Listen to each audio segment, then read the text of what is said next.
Han gik på scenen på Gammel Torv i Aalborg fredag eftermiddag. Lilian Tønne, sådan kan man bedst beskrive forholdene her på Gammel Torv, da den populære X-Factor-stjerne gav koncert. Men mere end 3.000 mennesker sætter også sit præg på byen, og mange var oven i købet mødt frem i god tid. Hvor længe har I været her? 3 timer eller sådan noget. Jeg glæder mig faktisk rigtig meget. Jeg er meget stor fan af hende. Hun synger bare rigtig godt. Altså, hun er helt speciel. Og Sara? Det er mig!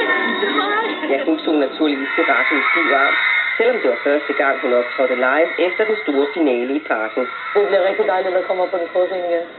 Den er jo så ikke nær så stor som Parkens, men det bliver rigtig dejligt at komme ud og optræde. Og så blev det endelig tid til at trykke den af.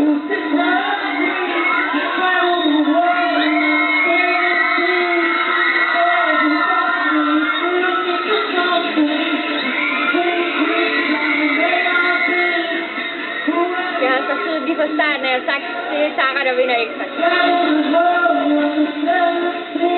Hun er jo bare fantastisk på den udstråling, hun har.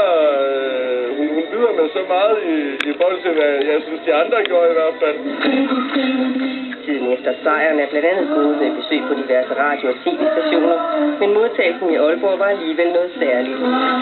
Aalborg har rullet vinduerne ned, når jeg har siddet med hovedet af bilen, så har de rullet vinduerne ned og vinket til mig og dyttet, og så hvor i de andre byer, der har de været sådan lidt mere tørre at gå hen til. Efter koncerten, som også stod på et genhør med den populære finalesang Min Øjesten, blev der blandt andet skrevet autografer bag scenen. Og selvom Sara gerne kommer igen en anden gang, var hun ikke i tvivl om, hvordan weekenden skal tilbringes. Jeg skal hjem til min kæreste, og så skal jeg sove. Det er, hvad jeg skal. Andre planer er ikke lavet.